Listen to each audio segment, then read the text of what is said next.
Olá, turma!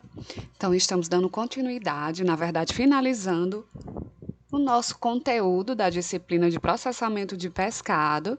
E hoje vamos falar sobre farinha de pescado, né? Que é aí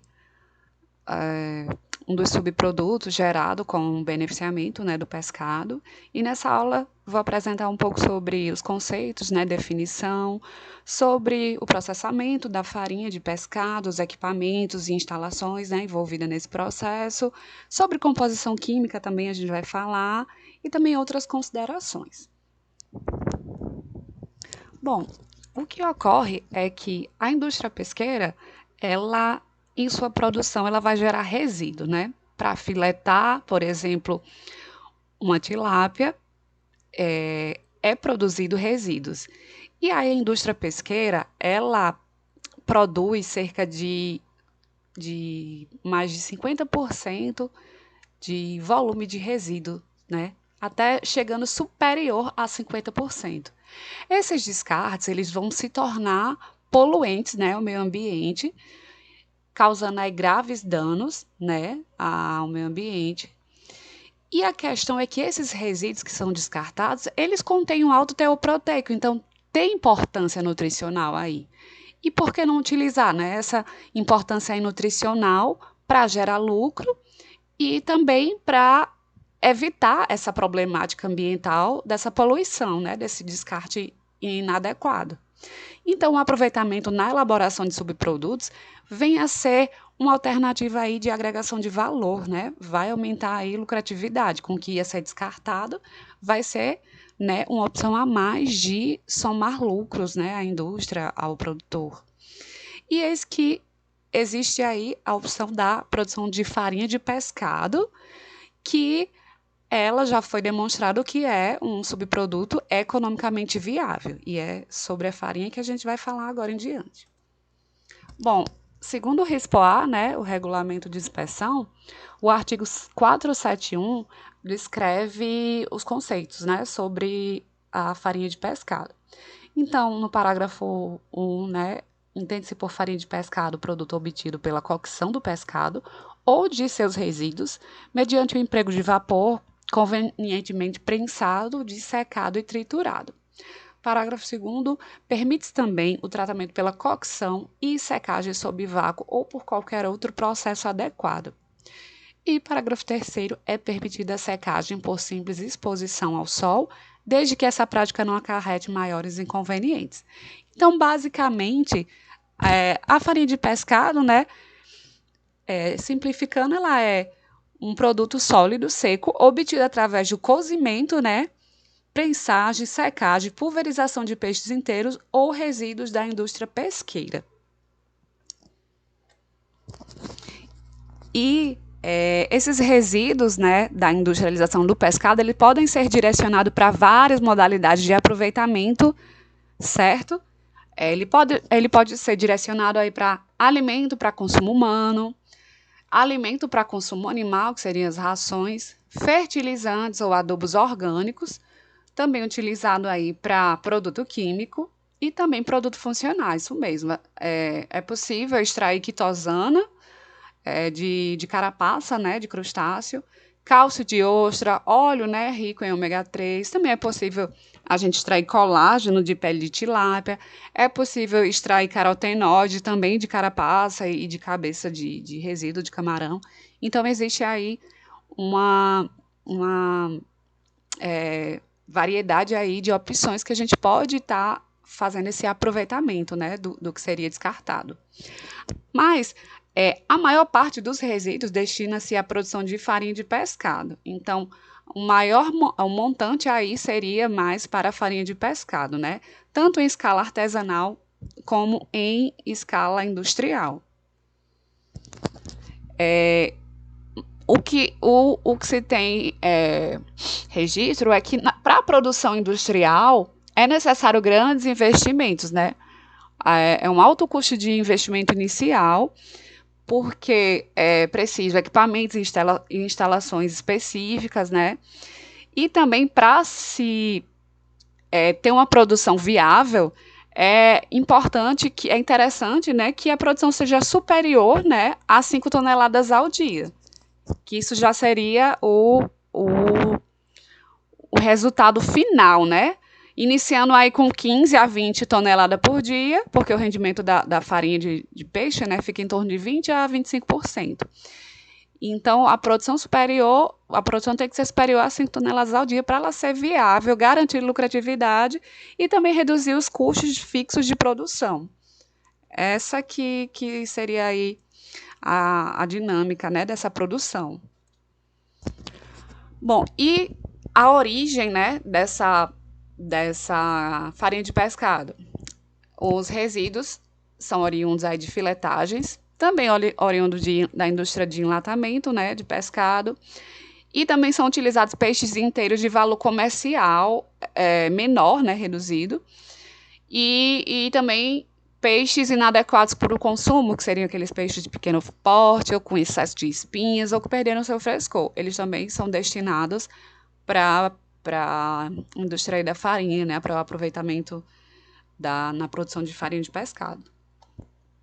E aqui eu trouxe para vocês o resultado aqui de um artigo, né, uma tabelinha do artigo, que vai ilustrar mais ainda esse dado de quanto que se produz de resíduo e quanto a gente aproveita, né? Quando a gente compara, assim, quando a gente considera, por exemplo, filés e também os diferentes resíduos gerados da filetagem de tilápia, né? Em relação ao peso médio de abate. Então, aí eu destaquei aqui o filé, né? Rendimento, a porcentagem dele, que vai ficar em torno, né?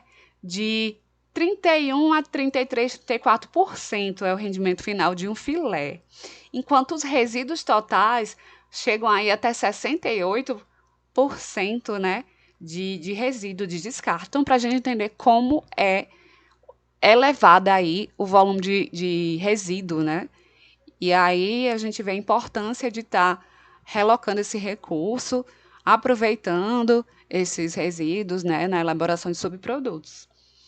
Os resíduos do beneficiamento de crustáceos, que seriam as carapaças de caranguejo, e ciris, cabeça e casca de camarão, concha de molusco, eles apresentam valores superiores a 70% do peso total. A farinha de camarão, ela vai diferir da farinha de pescado porque ela vai apresentar um menor teor de proteína e alto teor de minerais. Então, basicamente seria essa a diferença quando a gente vai falar de resíduo de camarão. O resíduo é maior, né, chegando aí até 70%, e a farinha, né, oriunda de crustáceos, ela vai ter menos proteína e mais minerais, né. Também vai ter carboidrato, né, por causa da quitosana. Bom, e falando aqui sobre o processamento dessa farinha de pescado, existem 2 métodos básicos utilizados no processo de farinha de pescado, que são de acordo com o teor de lipídios. O resíduo, né, acima de 3% de gordura, ele vai ser um material que vai se destinar, né, ao processamento por redução úmida. E se for abaixo de 3% de gordura, vai ser uma redução seca, que geralmente é o que acontece aí no processamento de resíduo de camarão. A redução seca, ela é o método mais simples, vai passar apenas por cozimento e secagem no digestor, enquanto a redução úmida ela é mais elaborada e é mais utilizada aí. 95% das indústrias utilizam a redução úmida, né, nesse processamento para se produzir a farinha de pescado.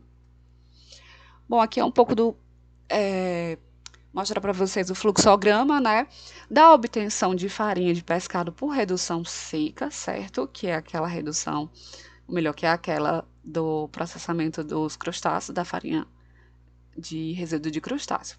Então, inicialmente, o resíduo da industrialização de crustáceo, ele passa por uma secagem artificial, né, onde é feita realizada aí num secador de cabine a 60 graus por 10 horas, ou secagem natural ao sol.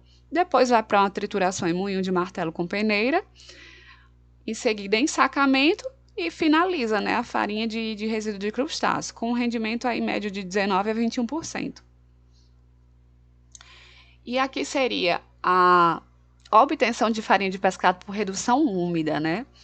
Que é o que mais é processado, assim, que é o que faz a farinha de peixe, que é mais utilizado nas indústrias. Então, inicialmente, é coletado essa matéria-prima, os resíduos, né? A matéria-prima gorda, com mais de 3% de lipídio, passa por cocção, né? O cozimento, depois prensagem, e aí vai uma parte, né? Líquido de prensa, e outra parte, que é a parte sólida, torta de prensa, né? Que a gente vai continuar falando dela no próximo slide.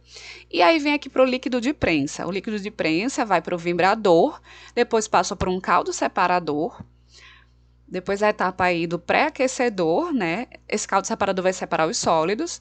Aí depois que passou pela etapa do pré-aquecedor, esses resíduos passam, né? Vão para a centrifugação, onde é separado o óleo e onde é separada a água de cola, né? Concentração, né? A parte do concentrado e depois a parte solúvel, né? O que vai gerar um produto concentrado com 50% de sólidos, né?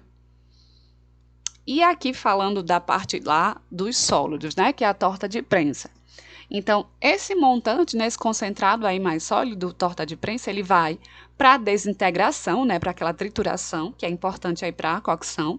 Depois vai para a secagem e vai, então, passar por moagem e tamização, ensacamento, e aí se tem a farinha, né? E aí, a farinha a 25% e a farinha a 20%. Aqui uma correção é 20%. Eu vou corrigir no material que eu vou enviar para vocês no PDF. Mas vai ser o resultado final, a farinha integral de 25% e o rendimento também em 20%. Ou 25% e 20% de rendimento. Então, sobre os equipamentos e instalações, como a gente vê aqui, né, é necessário aí vários equipamentos específicos, né, então é necessário um alto investimento para essa infraestrutura inicial, né, para montar uma planta aí de beneficiamento, de produção de farinha de pescado. Essas instalações em diferentes níveis dentro da planta vão facilitar o transporte do material por gravidade. Então, são necessários aí, no mínimo, esses 17 equipamentos que são o alimentador, né, que é onde é depositada a matéria-prima, transportador de parafuso, cozedor indireto, um tamiz rotatório, vibradora, uma prensa de duplo parafuso, um desintegrador de torta prensa, um misturador, um secador rotatório, um ciclone coletor de farinha, um transportador de farinha, um tamiz vertical, um moinho de martelos, um ventilador transportador, um selo de ensacamento, um ímã magnético, um parafuso distribuidor e uma balança automática. E aqui eu trouxe para vocês a imagem, só a nível de curiosidade mesmo, do misturador e do transportador de farinha. Bom, e aqui vou apresentar as descrições, né, um descritivo das principais operações nesse processo de produção de farinha de pescado. Então, inicialmente, antes desse resíduo ir para a cocção, ele passa por uma trituração, uma desintegração, o que vai facilitar essa cocção, né? Porque se for em pedaços menores, vai facilitar, né, esse cozimento, essa cocção. E essa cocção, ela é efetuada com vapor sob pressão, né? O que vai fazer a ruptura das paredes celulares, que também apresenta aí a coagulação das proteínas. Também vai inativar enzimas. Na cocção é onde ocorre a destruição dos micro-organismos. Nessa fase também evita-se a hidrólise e deterioração da farinha. Ocorre na cocção também a separação água e óleo. E esse grau de cocção, ele vai depender do tempo e temperatura de aquecimento. O tempo de cocção insuficiente, se ocorrer, né, se for um tempo insuficiente, vai resultar em uma coagulação de proteínas e na separação de água e de lipídios de uma forma incompleta. Então, é importante seguir o determinado tempo aí de cocção, tem que fazer o processo completo, porque senão isso vai se refletir na etapa seguinte, né, que seria na prensagem. E essa prensagem incompleta, ela vai influenciar no rendimento. Então, se você quer ter esse rendimento adequado, tem que fazer todas as etapas exatamente como se deve ser feito, exatamente da forma adequada. Porque tudo isso vai influenciar no rendimento. Em vez de você ter de 20% a 25%, você vai ter um rendimento bem inferior. E agora é a etapa da prensagem. Essa prensagem ela tem a finalidade de reduzir o teor de óleo e água, né? É na prensagem que é feita a separação em sólidos, que a gente chama de bolo ou torta. A prensagem ela facilita, né, a posterior secagem, que é outra etapa. Também a prensagem ela é influenciada pelo grau de cocção. Tá vendo? Que toda etapa influencia a etapa seguinte. Então, é importante que essa cocção seja feita de forma adequada. O aumento da prensagem deve ser feito de forma gradual. Então, tem que fazer essa prensagem gradualmente, né? Porque pode acarretar no rompimento de tecidos no equipamento, que vai prejudicar a saída do líquido e prejudicar também no produto final, no rendimento, tá tudo aí atrelado, né? A secagem, então, na secagem, a matéria-prima vem da prensagem com 50% de umidade. Então, assim, essa matéria-prima vai ser exposta ao ar quente, a alta temperatura. Essa secagem tem o objetivo de reduzir a umidade a níveis abaixo de 12%, reduzindo também a atividade de água, o que a gente já sabe que é importante para proteger o produto do ataque de bactérias e fungos e demais micro-organismos. E com isso tornar o produto estável à temperatura ambiente, né? E o que se deve ter atenção nesse processo, né, nesse processamento, é que temperaturas elevadas vão reduzir a digestibilidade de proteínas e alguns aminoácidos, né? Justamente porque altas temperaturas vão fazer aí a coagulação de proteínas. E o que se orienta a fazer, o processo adequado, é iniciar com temperatura alta, né, superior a 500 graus, e finalizar com temperatura abaixo de 100 graus. Na etapa da moagem, né, a gente vê que o objetivo é uniformizar a composição física da farinha, o que vai facilitar a mistura com outros ingredientes, né, nas formulações de ração, adubo. E também, você moendo, né, essa matéria-prima vai reduzir volume, que vai facilitar a estocagem, embalagem e transporte. Outro ponto é que vai evitar excesso de... Outro ponto é que é importante evitar o excesso de pulverização, porque assim pode gerar perdas durante o manuseio, pode gerar perda também do rendimento. E aí, a etapa final é o ensacamento e estocagem. A matéria-prima, né, a farinha de pescado, ela é ensacada em balanças automáticas, né, já fazendo essa pesagem e a identificação. E aí o produto estocado passa por um processo de cura e depois vai para a expedição. Bom, é que falando um pouco da composição química, né, do valor calórico e da classificação das farinhas. Já que a gente sabe que existem proteínas de alto valor biológico nesses resíduos, então como seria, né, a composição química? Como se apresenta, né, a composição química dessa farinha de pescado? Então, os componentes químicos, eles vão variar de acordo aí com a procedência da sua matéria-prima, né? E aí a gente considera que tem que estar um pescado de boa procedência. Também vai depender se esse pescado é um pescado gordo, é um pescado magro. Se o pescado está já em processo de oxidação, enfim, vai depender dessa procedência. A farinha de peixe ela vai se diferir das farinhas de crustáceo devido a teores superiores de proteína e lipídio. Farinha de crustáceo tem menos proteína e menos lipídio. O que a farinha de crustáceo tem de superior seria o quê? Minerais e fibras. A fibra seria aí a quitina, que é o carboidrato.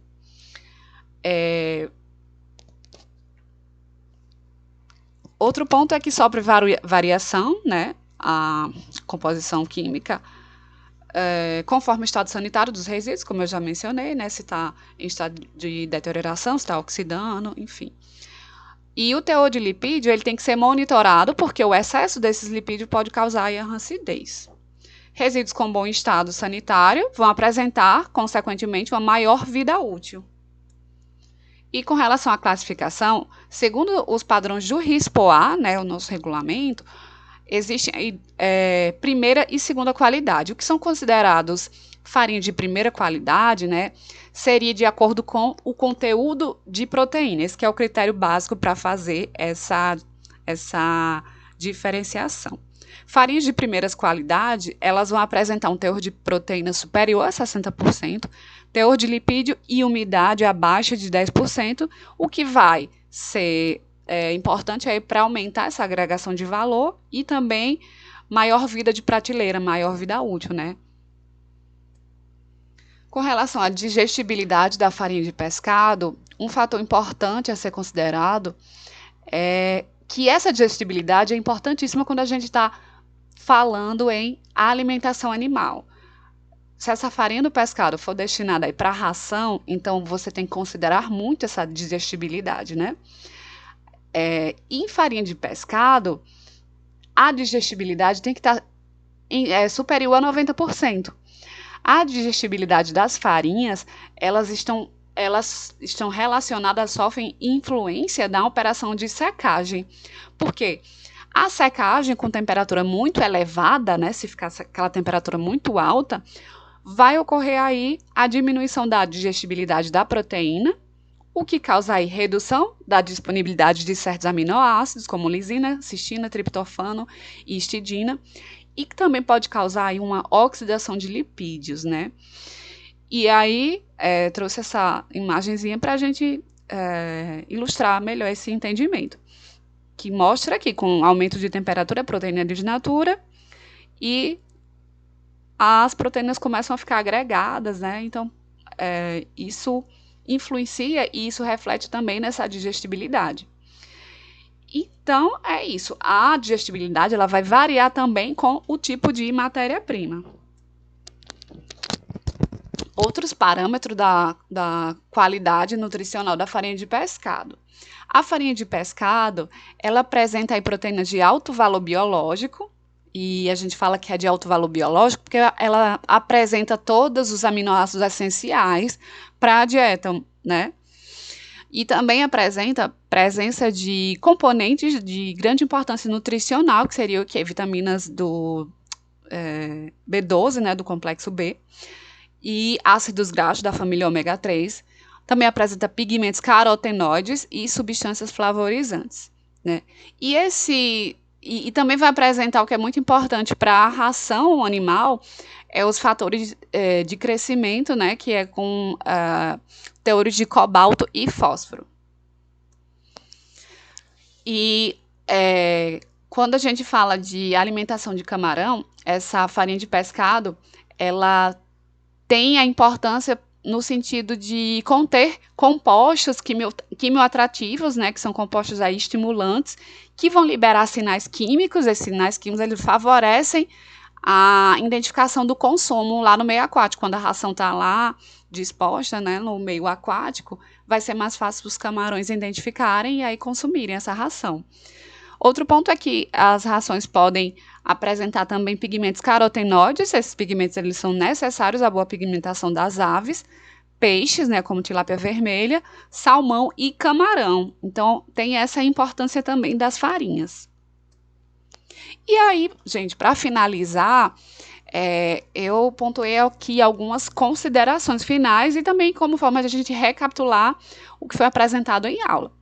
Então, a elaboração do subproduto farinha de pescado apresenta inúmeras vantagens, né, como já foi mencionado, e é importante na redução da poluição ambiental com o aproveitamento desses resíduos, porque é capaz de prover os setores de alimentação animal com ingredientes nutritivos. Entretanto, né, nem tudo são flores, existe aí esse gargalo que seria o motivo que a produção de farinha de pescado no Brasil ela apresenta algumas limitações, né, algumas dificuldades, que seriam essas limitações. Seria a disponibilidade de resíduo, que inicialmente, né, a gente mostrou que só é viável quando a indústria aí, da farinha de pescado processa pelo menos 15 toneladas por dia. Então, se essa indústria não tiver acesso a esses resíduos, a esse montante de resíduo, não é viável economicamente. Outro ponto que é uma limitação apresentada é a localização da indústria. A indústria tem que ter instalações e equipamentos bem específicos, então tem toda essa infraestrutura necessária, né, para começar essa produção de farinha de pescado. Então, existe aí exigências de equipamentos e instalações muito específicas, o que proporciona aí um alto custo de investimento inicial. Então, basicamente, seria essas as dificuldades enfrentadas aí na indústria de produção de farinha de pescado. E é isso, pessoal. Eu agradeço pela atenção. Espero que essas aulas tenham sido proveitosas, de boa compreensão. E qualquer dúvida, vocês podem me mandar e-mail